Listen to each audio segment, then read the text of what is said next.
સુરતના સ્વામિનારાયણ સંપ્રદાયના એક સાધુની કથિત આત્મહત્યામાં એક મોટો વળાંક આવ્યો છે। સાધુ પ્રિયદર્શન સ્વામીની આત્મહત્યા શંકાસ્પદ હોવાનો દાવો સ્વામિનારાયણ સિદ્ધાંત હિતરક્ષક સમિતિ મેદાનમાં આવી છે। 20 દિવસ પહેલા દાખલ કર્યા હતા હોસ્પિટલમાં। બહાર એવી વાત કરે છે કે એને તાવ હતો એની લીધે એને દાખલ કર્યા હતા હોસ્પિટલમાં। કોઈ હકીકત એવી છે કે દવા પીધેલી છે, ઊંઘની ગોળી વધારે પીવી છે અને એના મંડળમાં પણ ઘણા વિવાદો ચાલે છે। મોજ મજા કરીને વૈભવી જીવન જીવવા માટે સાધુ થતા એવું વર્તન અત્યારે બધા સંતોનું લાગે છે। ઘણી હકીકત બહાર આવી કે એમ છે, એટલે જ મેં અરજી કરી છે આની તપાસ થવી જોઈએ। આખો વિડીયો જોતા પહેલા હજુ પણ અમારી ચેનલને સબસ્ક્રાઇબ નથી કરી તો યુટ્યુબ પર સબસ્ક્રાઇબ કરો અને ફેસબુક અને ઇન્સ્ટાગ્રામ પર ફોલો કરો।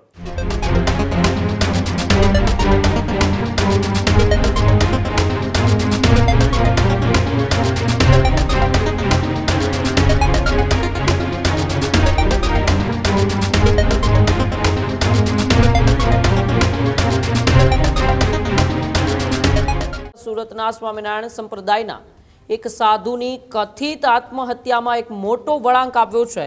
સાધુ પ્રિયદર્શન સ્વામીની આત્મહત્યા શંકાસ્પદ હોવાનો દાવો સ્વામિનારાયણ સિદ્ધાંત હિતરક્ષક સમિતિ મેદાનમાં આવી છે।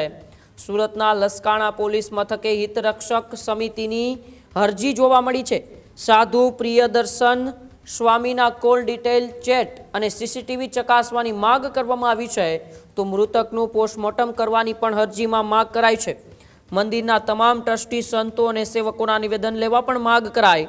કોઈ સંભવિત દબાણ, ધાક ધમકી કે બ્લેકમેલિંગની તપાસની પણ માંગ, મામલાની નિષ્પક્ષ અને પારદર્શક તપાસ કરવાની અરજીમાં માંગ કરવામાં આવી છે। સાધુ પ્રિયદર્શને શુક્રવારે કથિત રીતે કરી હતી આત્મહત્યા અંગે સ્વામિનારાયણ સિદ્ધાંત હિતરક્ષક સમિતિને શંકા છે અને તેને લઈને જ સ્વામિનારાયણ હિતરક્ષક સમિતિએ એક અરજી છે તે પોલીસ સ્ટેશનની અંદર કરી છે। લસકાણા પોલીસ મથકે પ્રિયદર્શન સ્વામીની આત્મહત્યાને લઈને તપાસની માંગ કરવામાં આવી છે। માત્ર તપાસ નહીં પરંતુ મૃતદેહનું પોસ્ટમોર્ટમ કરવામાં આવે, મંદિરના તમામ ટ્રસ્ટી, સંતો અને સેવકોના નિવેદન પણ લેવામાં આવે કે શું પ્રિયદર્શન સ્વામીની કોઈ બ્લેકમેલ કરતું હતું કે અન્ય કોઈ કારણોસર હતું, તેથી તેમના કોલ ડિટેલ, ચેટ અને સીસીટીવી ચકાસવાની પણ માંગ કરવામાં આવી છે।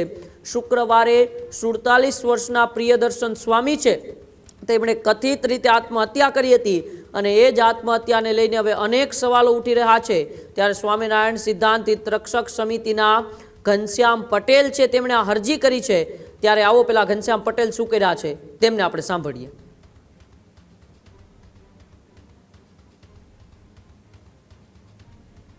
સુરતની અંદર એક સ્વામિનારાયણ સંપ્રદાયના એક સ્વામીએ તેમનું અવસાન થયું છે। કયા કારણોસર તેમનું અવસાન થયું છે ને જેના કારણે અત્યારે સવાલો ઉઠી રહ્યા છે। જો કે આ તમામ સવાલોની વચ્ચે સ્વામિનારાયણ સિદ્ધાંત હિતરક્ષક સમિતિએ લસકાણા પોલીસ સ્ટેશનમાં એક અરજી કરી છે। અરજી કરનાર ઘનશ્યામભાઈ પટેલ આપણી સાથે ફોન લાઈન ઉપર છે। ઘનશ્યામભાઈ, સ્વામિનારાયણ સંપ્રદાયના એક સાધુ પ્રિયદર્શન સ્વામી કે જેઓએ 15/5/2026 રોજ શંકાસ્પદ હાલતની અંદર તેમનો એક મૃતદેહ મળી આવ્યો છે, શું તમને શંકા લાગી અને કેમ તમે પોલીસની અંદર એક અરજી કરી છે આખી આ ઘટના મામલે? આ મામલામાં એવું છે, મને જાણવા મળ્યું કે એને 20 દિવસ પહેલા દાખલ કર્યા હતા હોસ્પિટલમાં। તો બહાર એવી વાત કરે છે કે એને તાવ હતો એની લીધે એને દાખલ કર્યા હતા હોસ્પિટલમાં। કોઈ હકીકત એવી છે કે દવા પીધેલી છે, ઊંઘની ગોળી વધારે પીવી હતી, એના કારણે એનું આ મૃત્યુ થયું છે। તો બહાર જે વાત ખોટી ફેલાવે છે એના કારણે મને શંકા વધારે ઉઠી કે કેમ આવી રીતે વાત કરી છે। આપણે બધી જગ્યાએથી જાણ્યું તો દવા પીધેલી છે એને, એટલે વધારે શંકા છે અને એના મંડળમાં પણ ઘણા વિવાદો ચાલે છે, એના કારણે આ હોય શકે ને ઘણી કઈ હકીકત જાણતા હોય એ બધી બાબતને લઈને શંકા ઉપજી ગઈ મને, એટલે મેં તપાસ માટે। હા, બોલો બોલો। સાધુ સંતો જે હોય એ એમના જીવનની અંદર તમામ વસ્તુનો ત્યાગ કર્યા બાદ એ સંત બનતા હોય છે। સાચી વાત। કેમ આ પ્રકારની ઘટના વારંવાર? કેમ કે 2 દિવસ પહેલા જ વલસાડ ખાતેના મંદિરના એક સંતે પણ પોતાનું જીવન ટૂંકાવ્યું, આત્મહત્યા તેમણે કરી। હા, બરાબર છે। એ જ સવાલ છે, અત્યારે સંતોના જીવન વૈભવી જીવન જીવવા મળ્યા છે બધા, કઈ ત્યાગ વેરાગ કોઈ વસ્તુનો રહ્યો નથી, ફક્ત એને મોજ મજા કરીને વૈભવી જીવન જીવવા માટે સાધુ થતા એવું વર્તન અત્યારે બધા સંતોનું લાગે છે જોતા આપણને. હા એટલે આ બધું વધી જાય મોજ શોખ જીવનમાં, એટલે આ બધું થવાનું જ છે.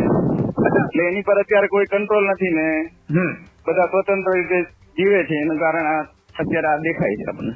અચ્છા, તમે એક અરજી કરી છે, અરજીની અંદર એક વસ્તુનો તમે ઉલ્લેખ કર્યો છે કે આ કેસમાં સંપૂર્ણ તપાસ થવી જોઈએ, મોબાઈલ ડિટેલ, મેસેજ અને સીસીટીવી ફૂટેજ અને મંદિરના તમામ સંતોના નિવેદનો નોંધવા જોઈએ. તમને શું શંકા લાગી રહી છે? કયા કારણોસર તમે જેમ કહ્યું આરોપ લગાવ્યા કે ઊંઘની ગોળીઓ વધારે પડતી લઈ લીધી છે તેના કારણે આ ઘટના બની છે, તમને શું શંકા થઈ રહી છે? શંકા એ જ છે અંદર અંદર એ શું એ સંતોનું જાણી ગયા હતા એની લીધે એની પર પ્રેશર આવ્યું કરવામાં આવ્યું, શું છે એ ડિટેલ જાણવાની છે. એના વિવાદો તો ચાલે જ છે મંદિરમાં, ભાઈ ભાગ પાડે એમ સંતો ભાગ પાડે છે, આ મિલકત મારી આ મારી, એના ઝઘડા હોય કે પછી કઈ એના સુસ્તી રીતના કૃત્ય ચાલતા હોય એ જઈ ગયા હોય એની જાણ હોય, એને બ્લેકમેલ કરાતા હોય, ઘણી હકીકત બહાર આવે કે એમ છે. એટલે જ મેં અરજી કરી છે, આની તપાસ થવી જોઈએ. અચ્છા, આ અરજી આધારે જો તપાસ ન થાય તો આવનારા સમયમાં સ્વામિનારાયણ સિદ્ધાંત હિત રક્ષક સમિતિ જે છે એ કયા પ્રકારની કાર્યવાહી અથવા શું આગળની રણનીતિ તમારી? અમે આમાં કાયદેસર રીતે આગળ વધશું. અહીંયા તપાસ નહીં થાય તો આગળ જે કાયદેસર પ્રક્રિયા છે એને અનુસરશું, નહીં આવે તો આંદોલન કરશું. બધા રસ્તા છે અમારી પાસે, પણ આની તપાસ અમે કરાવીને રહીશું. આનું હકીકત બહાર જ્યાં સુધી નહીં આવે ત્યાં સુધી અમે શાંતિથી નહીં દઈશું. બિલકુલ, આભાર વાતચીત કરવા બદલ. બરાબર. નહીં એવું કોઈ ખ્યાલ નથી. તો આમ કઈ તમને નજીકના સમાચાર મળ્યા હોય કે આમ કઈ દવા પીધી એવું કઈ? ઊંઘની ગોળી પી લીધી એવી વાત મળી છે. ઊંઘની ગોળી? હા, હા, કેટલી પીધી છે અંદાજે? એટલે એ તો ઘણી બેભાન થઈ ગયા ત્યાં સુધી હોસ્પિટલ લઈ ગયા તો ભાનમાં નહોતા. બરાબર. અને આજ સુધી ભાનમાં નથી આવ્યા. એટલે એ બહુ મોટો વિષય છે તપાસનો, તેના કારણે દવા પીધી. હા, બરાબર. છેલ્લે સુધી ઈશારા કર્યા. સાધુ આવા સારા સાધુ ભજની સાધુ એને ઊંઘની ગોળી હું કામ લેવી પડે ભાઈ? એને તો કઈ ધંધાને ટેન્શન હોય કાંઈ હોય ને એને ઊંઘની ગોળી કેમ લેવી પડે? લેવી ગોળી ક્યાંથી આવી, કેમ લેવી પડતી, એ બધી તપાસનો વિષય છે. એટલે પોલીસને ખાસ નિવેદન કે સતત તપાસ કરે.